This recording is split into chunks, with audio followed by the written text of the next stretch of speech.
Okay. Yeah. All right. Well, we are live now. And it is, double checking that, 12:30 on my clock. So I'm going to say hello to everybody. Perfect. And yes, so welcome everybody that's joining us today for day 2 of Wisconsin Salt Awareness Week. My name is Allison Madison. I am the program manager at Wisconsin Saltwise. And yeah, I love my job.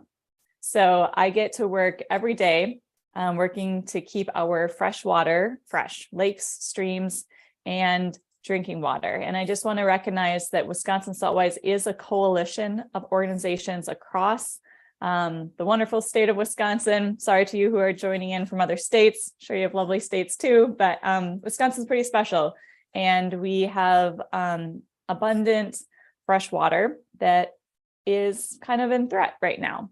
And there are really great things that are happening across the state. I get to learn and have conversations with people who are changing practices from county staff, municipalities, contractors, kind of all the way down. So a brief shout out today before I hand it over to Charlie. So I'm going to share my screen for just a moment to give a shout out to our Saltwise municipal champions. So I'll put the link here into the chat in just a moment, but we have a number of municipalities here that are featured because they have taken big steps to right-size their salt use by calibrating equipment, adjusting application rates, incorporating brine, really working on mechanical removal.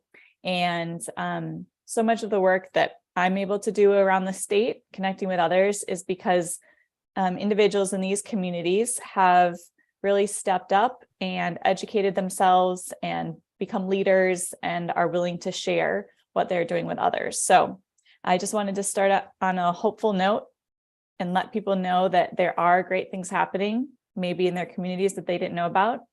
And with that, I'm going to hand it off to Charlie. Paradis, is it Paradis? Yeah.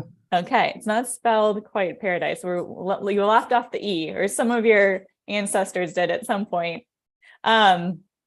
So Charlie's gonna do a, I'm gonna say not a deep dive. He's gonna give us the lay of the land, the lay of the water in regards to salt pollution in especially southeastern Wisconsin, but I think maybe some lessons that we can learn from that watershed and apply to others across the state and potentially the country. So with that, Charlie, the floor is yours. Great. Thank you, Allison. Good afternoon, everyone. Thanks for joining me. And I'm going to share my screen. And Allison, can you see my screen okay? Yes, I see all the slides right now. If you want to just, yep, perfect. Okay. So the title of the webinar today is Tracking Salt from Winter Roads to Summer Streams. I didn't come up with that title, but it's pretty good. And that's exactly what this research project is about. And this is a nice view here, probably from a drone above the UW-Milwaukee campus, looking out towards Lake Michigan.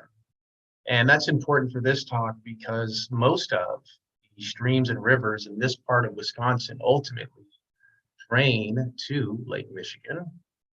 And if you live in Milwaukee or Milwaukee County, odds are when you turn on your tap, water from Lake Michigan is what comes out. And keeping that fresh is important. Okay, before I get started, I just want to acknowledge Leah DeChant here on the bottom, and Tim Wall. Leah DeChant is the master student who's largely responsible for collecting and analyzing the data that I'll show you today. And Tim Wall is largely responsible for taking the measurements in the laboratory. So Tim Wall's a great laboratory geochemist, so I must acknowledge them. And I have to ask, Allison, can you see my cursor, this little orange, yes, big orange arrow? Okay, you're good. All right. This is always a risky part of the talk. I attempt to draw in live in a live setting, and sometimes that can be challenging, but entertaining, I think. So you'll need some background information, clearly, to understand the tracking of road salt from winter roads to summer streams. And I think drawing a picture of the hydrologic cycle and road salt plus other salt sources, and knowing what levels, what concentrations are potentially harmful to aquatic life really. So I'll take a minute or two and I will attempt to draw for you some hydrogeological context to this talk. So here we go. Let's go. Okay, let's do this. So I'm attempting to draw the land surface here in green. Is that showing up, Allison? Yes, I love this. This is great, Charlie. All right. And on that land surface, I will show you here. The stick figure, of course, you're wearing a hat because it's a sunny day. So that's you, that's the land surface. And of course, we'll have to draw water. So let's go. This will be our stream. Okay, and it can be any stream, but let's choose a stream in the Midwest, right? A stream that is likely subject to runoff from road salt. So there's your stream. You can think of this as the Milwaukee River or a smaller stream that's in your area. But don't forget, below you and in the ground is groundwater. Okay. So now we have two sources of water. We have the stream water in here. I'll make this an S. And groundwater here, I'll do GW.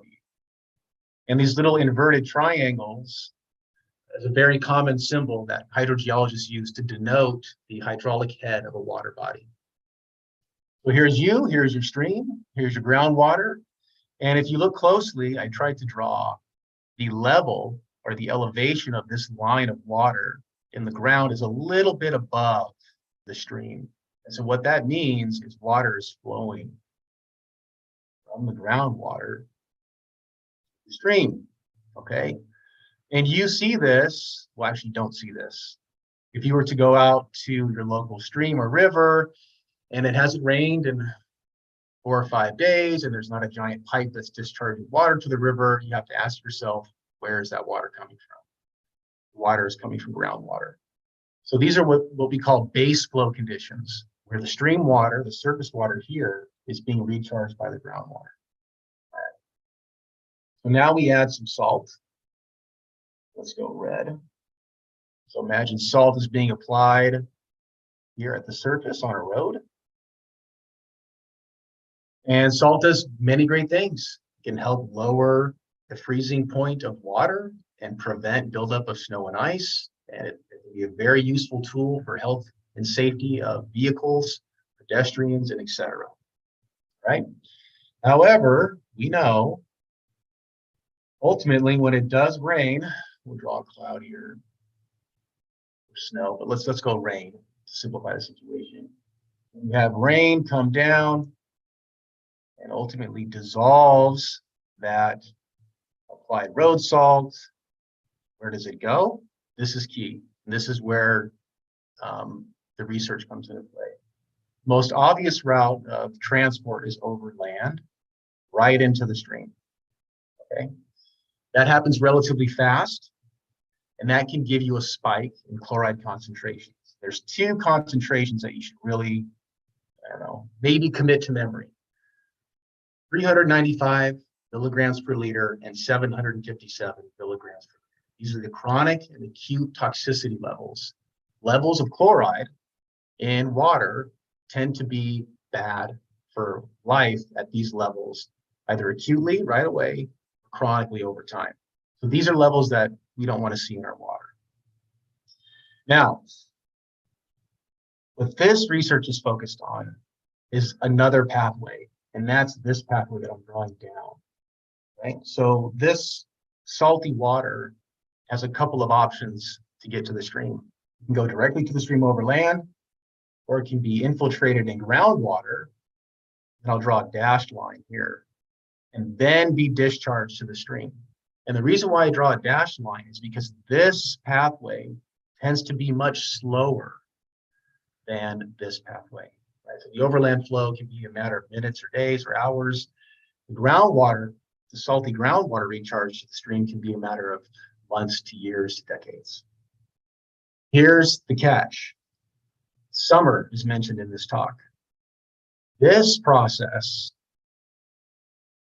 to witness this in the winter or the spring, let's say, during melt off, is not so surprising to see high concentrations of chloride.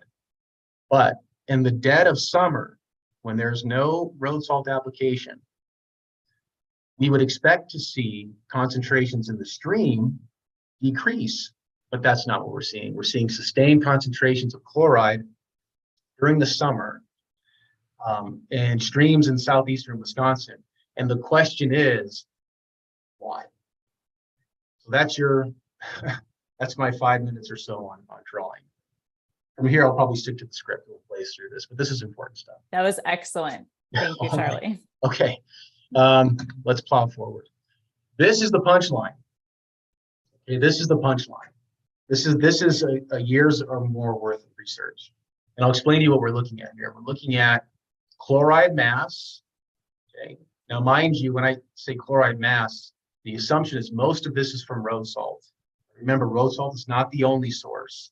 Water softeners, fertilizers, wastewater effluent. There are many other sources of chloride, but we're coming into this with a simplifying assumption that predominantly the chloride we're seeing is from road salt application. We're taking measurements to really tease that out. But let's just make that assumption clear. What we did, when I say we, I mean Leah, Tim, and myself, Leah, from July 16th to August 28th, so the last month and a half, 3 months summer in 2021, at 2 sites on the Root River, which is a watershed south of Milwaukee County. The river drains into Lake Michigan. These are the numbers we came up with. So take a look at these, just kind of let that sit, because these numbers, to me, when I first saw them, I didn't believe them, quite honestly. And I had Leah go through over and over and over again the calculations to the tree. What Leah is calculating, and myself, is at the Rule site, or 2 sites on the Root River. For this 1 month and a half, we're calculating 41 tons of chloride was discharged from groundwater to the river water. That's that slower red dash line I drew. The remainder, we're not really sure where it's coming from, but we suspect it's coming from another source other than groundwater. At the urban site, calculating around 196 tons a month and a half period of chloride being discharged to the Root River at an urban site during the summer months.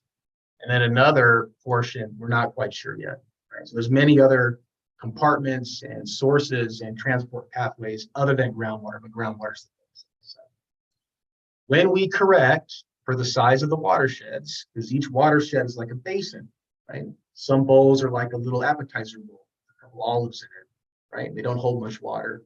Some are big salad bowls that hold a big salad at Olive Garden, let's say, right? Some basins are bigger than others. If you correct for the size, the area of the basin, we're seeing about 0.7 to 1 ton per square mile of groundwater discharge of chloride. So there you go. That's, you've gotten both bookends here. You've got the punchline and you've got the conceptual model, and there's everything in between. And I'm not going to spend too much time on everything in between because it's already 12:45. But I'll spend a good 10 minutes on everything in between.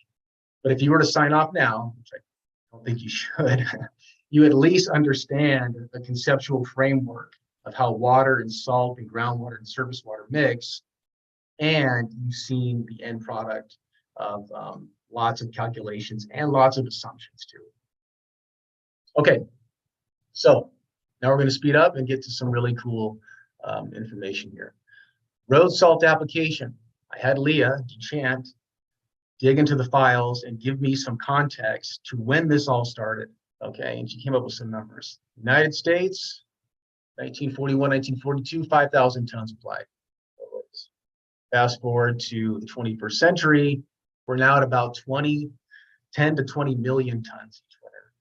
So within 60 years, 70 years, a huge shift in the amount of road salt applied to the US roads has clearly occurred. Wisconsin Department of Transportation, around 325,000 tons in the whole state in 2020, 2021.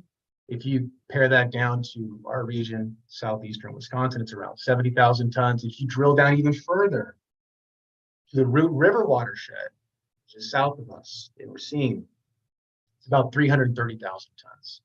So where's all the salt going?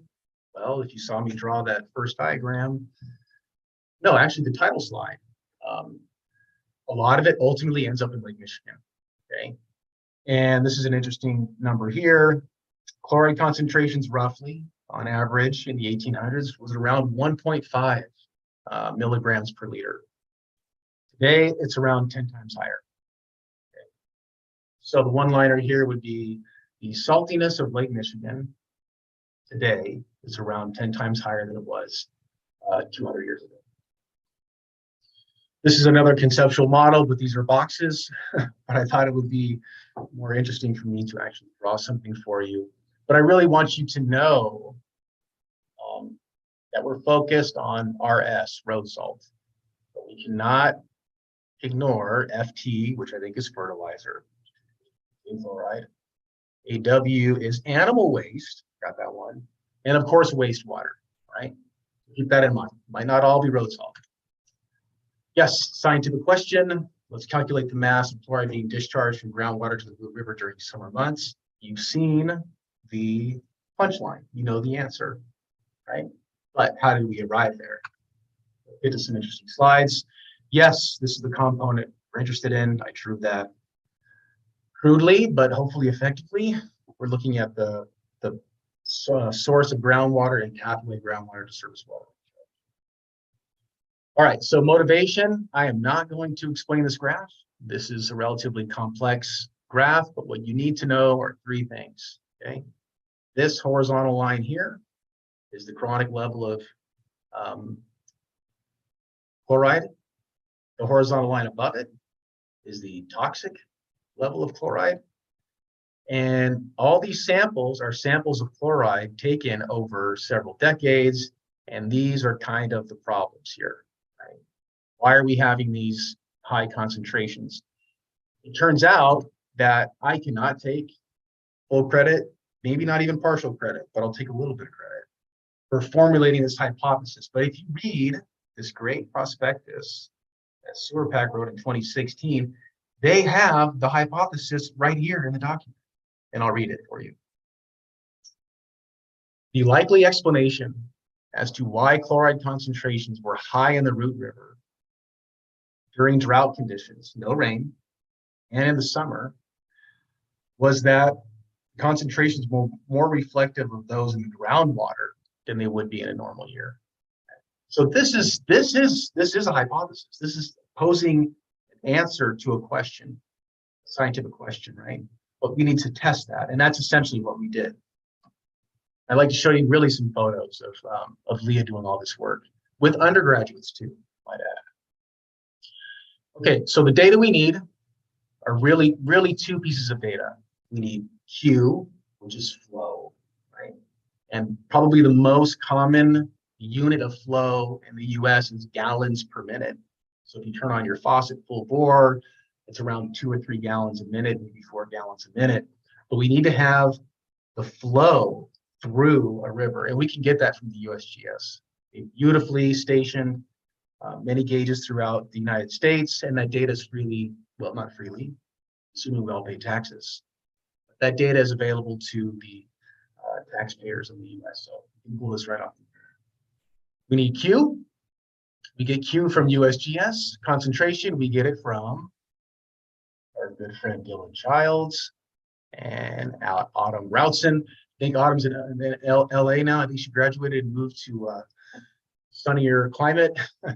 Dylan decided to stick it out, and he's doing a graduate degree now at UW. But you need someone to go out and take a measurement of concentration. These are measurements of a point in space and time, right? But if we want continuous time in one space, we deploy these things on the right here. These are called CDTs, continuous depth and temperature and conductivity measurements.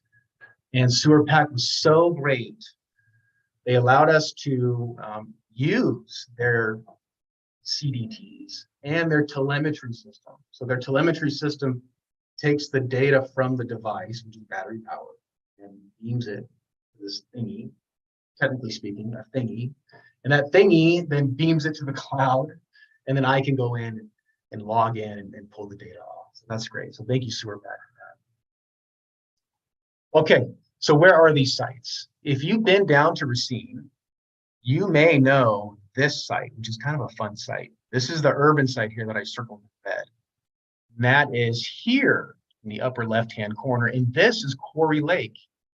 Right? So if anybody's ever been down there, there's this really cool swimming spot that I think was an old quarry for limestone, some carbonate rock, and it's full of water, and you can swim in it and play in it, and it's a really great recreational place, but it's also a really nice place to access the river. So here's our urban site, and why is it urban? I mean, clearly this is high dense space. The rural site is up the Root River and more in a farmland area.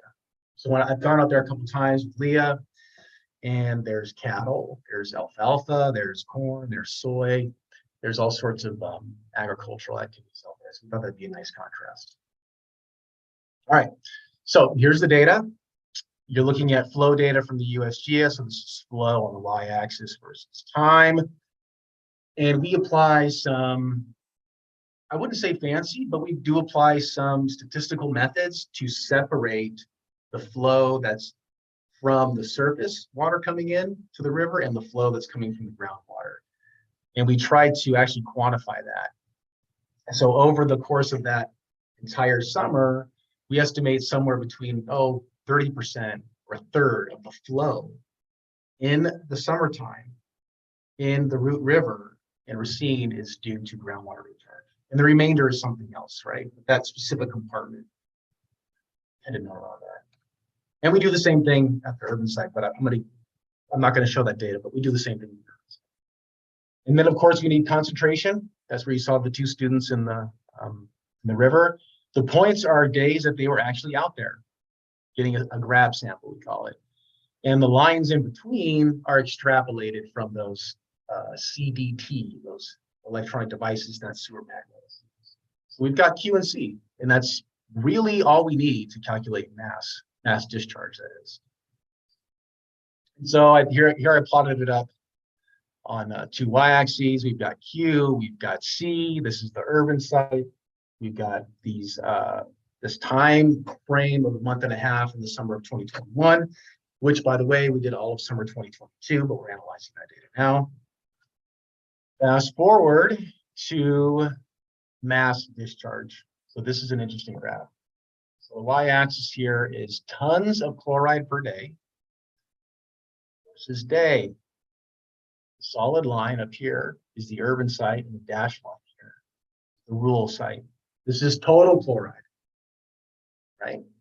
If we break that into, or if we normalize that to the size of the basin, right? Some basins are bigger than others. There's really not much separation here. So if we normalize the mass discharge of chloride, which we are guessing is mostly from road salt, that may not be entirely true.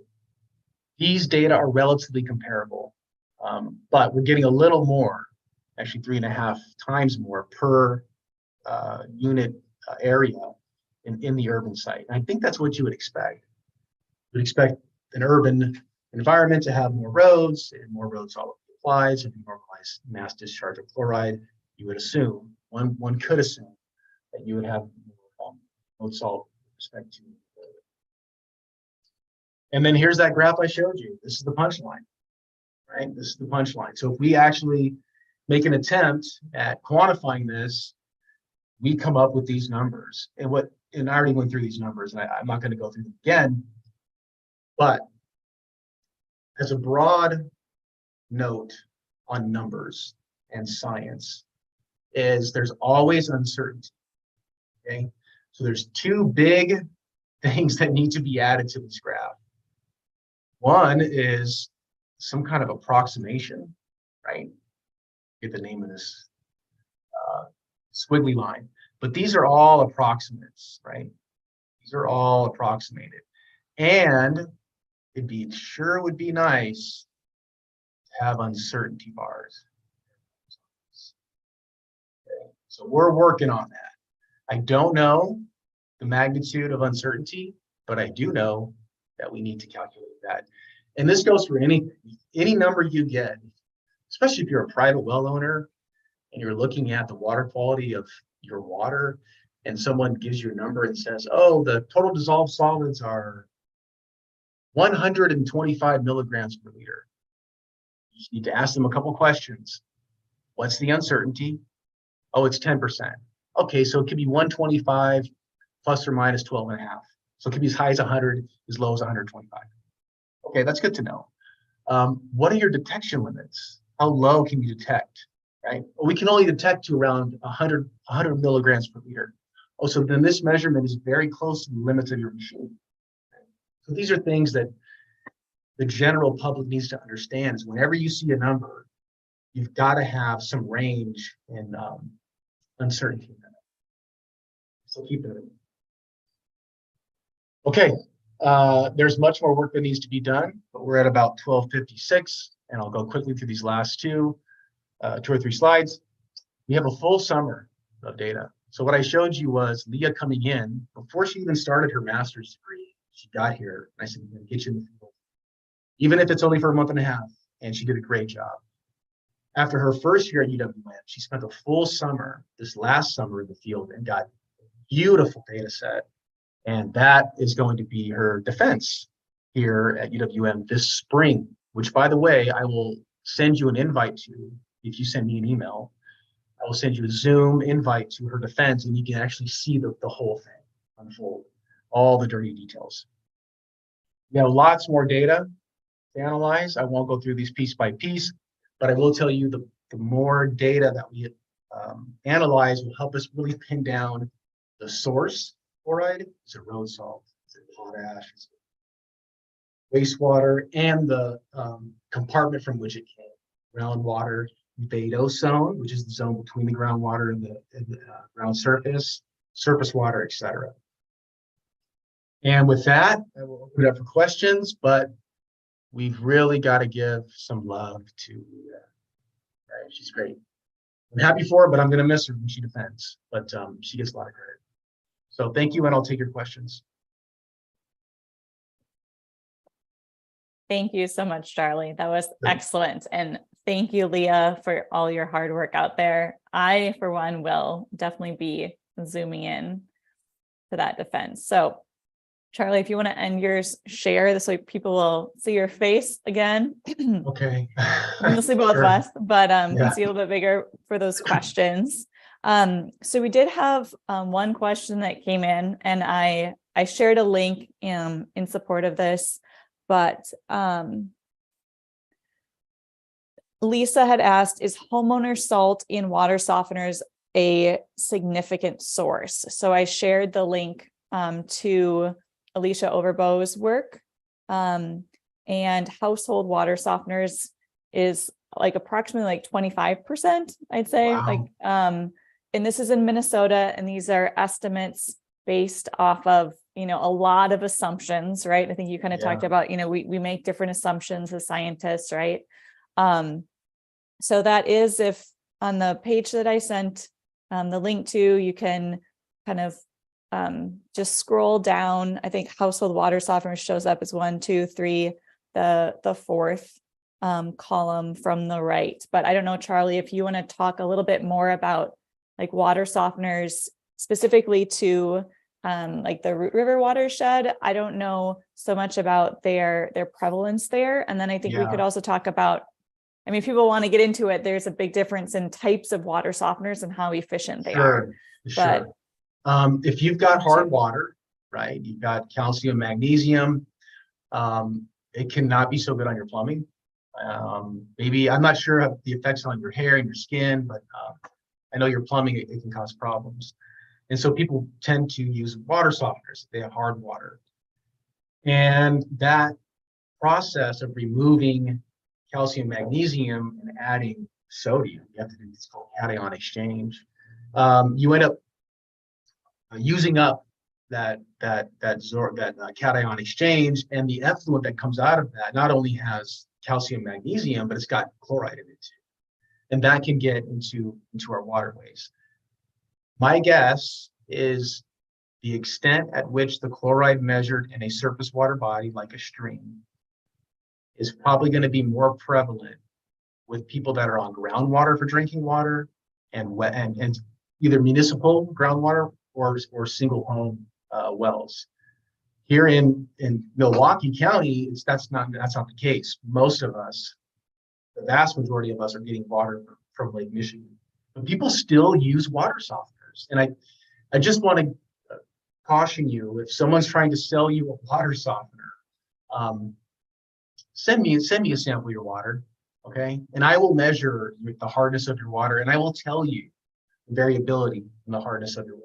And you can make that decision, because I'm not trying to sell you anything. I'm not trying to sell you $1,000 water softener system. I'm just trying to give you information. So just be informed, ask yourself, do I really need this thing? And maybe you do, but maybe you don't. Mm-hmm. Thank you, Charlie. Yeah, I would definitely caution people, do you need it? In the US, when we soften water, we soften down to 0 grains per gallon. We're trying to take all the calcium and magnesium out. And that's not, calcium and magnesium isn't really bad for you to ingest. It can be good. But we have this idea we have to like completely soften things to protect that, hot water heater, right? Protect our Sure. dishwasher. Sure. And there are some, those are valid reasons, right? As a homeowner trying to protect our appliances, but it's also doing a lot of harm. So we have resources. I'll put a link on the Saltwise webpage to like taking a look at the water softener if you have one in your basement, making sure you're using that for water hardness. If your problem is iron, you want to use an iron curtain instead, or a different filtration system. And there are some alternatives to salt-based softeners out there too. So, all right. Well, our next kind of piece of feedback from the audience was just a thank you from the New Century School in Verona. Their 4th and 5th grade class was listening in. So I say excellent job, Charlie. I mean, I think for all audience members, I appreciated your drawing, not being a hydrogeologist myself. So, and Lisa shared again, this was excellent. Thanks. I guess while we're waiting, if there are any other questions from the audience, I have a question for you. You talked about, Charlie, how all the salt, it's making its way into Lake Michigan. And we're seeing that, the concentration rise even in this giant lake, right, with this huge ability to dilute the salt. It's still getting, I think Hillary Dugan's research has shared recently, it was like 1 million tons of salt a year are coming into Lake Michigan. That's why it's, going up as it is. I'm wondering, do you know the residence time of water? How long does water stay in Lake Michigan? And also, is residence time a decent way for us to try to estimate how long salt that ends up in the lake will stay in the lake? Absolutely. Yes. Yeah. So this idea of, you've got these lakes. There's 5 lakes, right? 5 Great Lakes. And they're of different sizes and different spaces. And I should take a step back. There's 2 authors. If you want to read books about this sort of thing, John Gerda, Gurda, and Dan Egan, Egan. Between them, they've written several books about water in southeastern Wisconsin. Dan Egan, more Great Lakes, John Gerda, more Milwaukee. But if you really want to get a broad knowledge of what's going on with the water in this area, I highly recommend reading those 2 authors. Residence time, I'm pretty sure that's been worked out, but it's absolutely worth doing a back of the envelope calculation on how long does a parcel of water, once it enters Lake Michigan, drain to the next lake, right? Because the faster that is, the faster you're going to get rid of this chloride. The trouble is, what really needs to be done is a full mass balance of the chloride going into, let's just use Lake Michigan, chloride going into Lake Michigan and the chloride coming out of Lake Michigan. And residence time is a part of that calculation. My hunch is there's much more going in than coming out. Mm-hmm. Right? Hence the buildup of this mass. And until we turn off or turn down that tap, so to speak, of chloride in, nothing's going to change. Right? Yeah. We're not going to change the residence time of water in Lake Michigan. Yeah. I mean, that's an engineering, but that's not going to happen. But we Yeah. can change what goes into it. Mm-hmm. And I do think some people will tell me, well, Allison, like, does this really matter? I mean, all this water is it's going to the ocean anyway. The ocean is salty. It's like, well, but do you care about some of those bodies of water between us and the ocean, right? And the critters that are living in them. And I know you shared those thresholds of, 395, 757. Sure. I don't know if you've seen some of the more recent research, and I know those are Wisconsin's numbers right now, right? Shared with the DNR. By the DNR, but some research coming out of like Ohio, Michigan. Michigan has set their values at 150 milligrams per liter. Yeah, saying that that's where they see declines in sensitive species. And work out of Ohio is actually saying if we are not just doing lab like toxicological research to come up with these values, which is, it's very artificial, right? Like, here's this critter, let's make it saltier. Oh, wait, now it's not doing so well at this, we'll draw the line here at this concentration. But there's some work coming out of Ohio where they actually are taking a look at what are the salt levels in streams and what organisms are still living in those streams. And they have said, we need to have our chronic threshold down at 50 milligrams per liter. Yeah. So well, with these MCLs, let's call them maximum contaminant levels, they're not going to go up, right? They're going to stay or they're going to go down. And what's interesting is some of these contaminants, and this might not be the case for chloride, but some other contaminants in water, sometimes these levels are set at which we can actually measure them. Right? So you think, the drinking water standard for benzene is 5 parts per billion. That must cause you're cancer. you're healthy, yeah, right. Like beneath that. But that may not be true. That may be the lowest that a machine is able to detect it. So think about the machine that is making these measurements too, and what its capabilities are. Yeah, and that idea that, benzene, like, is any benzene good for you? Like, no, probably not, right? It's a stressor on your system. So, yeah. Okay, we've got some more questions that have come in here. Okay. Someone has shared residence time for water in Lake Michigan is about 99 years. 99 years. So, there you go. There we go. That's about a nice long human time scale. Interesting. Thank you for that. Yeah, I think probably a little longer than some of us will live. Reminds me of a statistic I read recently about the baby's diapers are going to spend more time in a landfill. Like, they're going to still be in there even after the kid's gone, right? Okay. So we've got a question from the New Century School in Verona, our 4th and 5th grade class. Are there any good models or fairly easy experiments that can be done to demonstrate why? And she said why, or he, I'm not sure, why salt use is bad. For example, could you put salt water in a fish tank with aquatic plants versus water without salt with aquatic plants? They're saying we monitor their local stream. The kids are curious how salt affects fish, crayfish, macroinvertebrates, etc.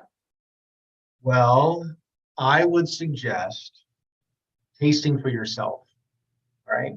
So go get a little salt packet from like McDonald's, right? Get a McDonald's and it's got the salt and pepper packet. Take a bottle of water, take a drink, take a salt packet, dump it in there. And if you've got someone who can do the math, they can actually tell you how much salt is in there and taste it for yourself.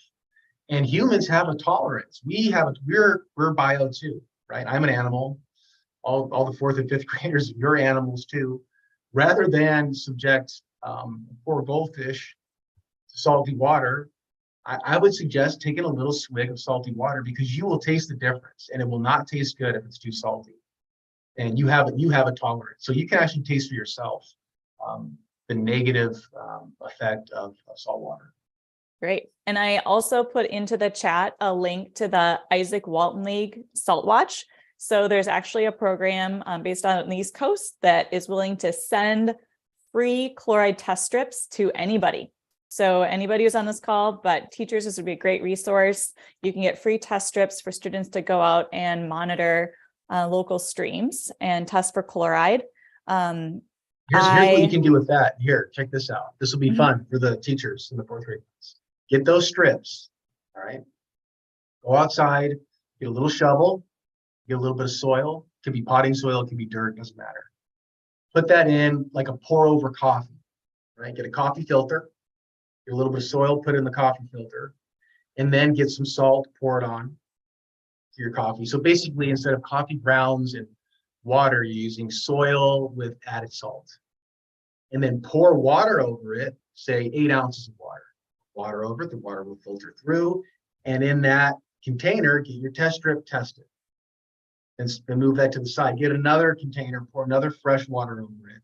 And you will see how many times you have to flush clean water over salty sediments in order to get those test strips to come up clean.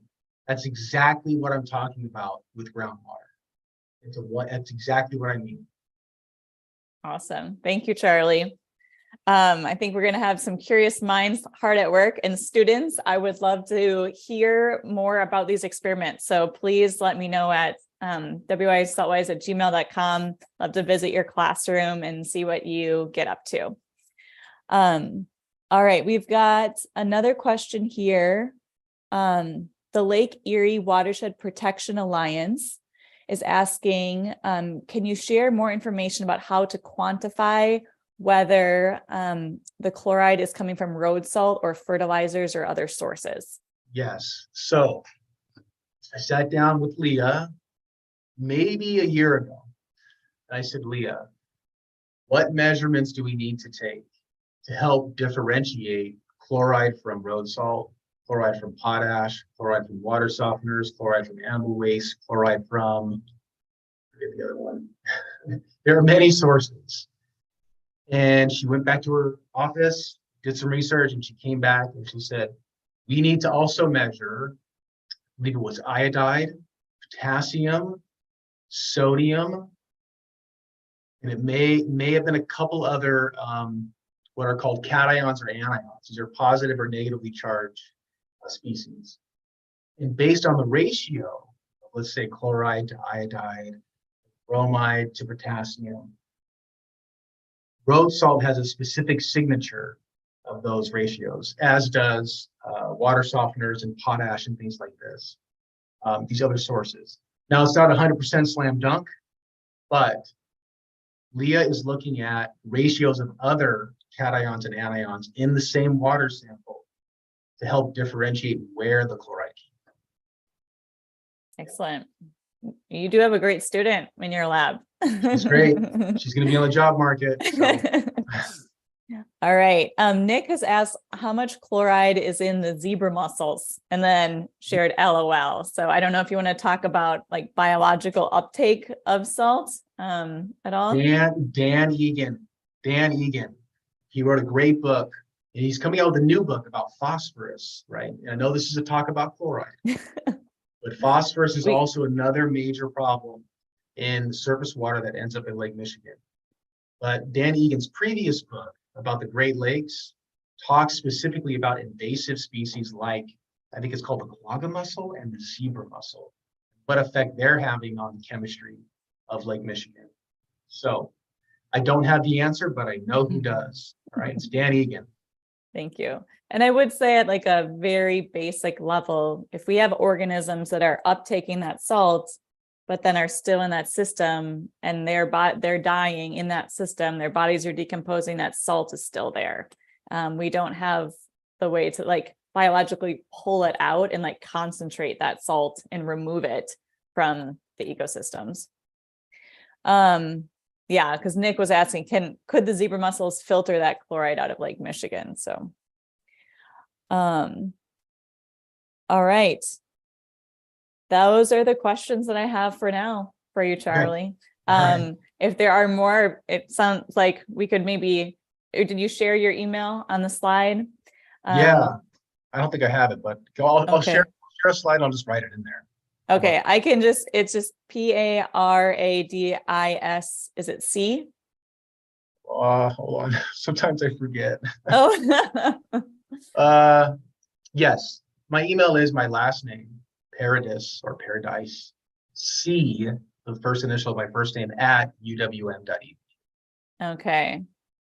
uwm.edu, got it. And then, as always, people can email me with other questions, thoughts, but people are saying loving these webinars.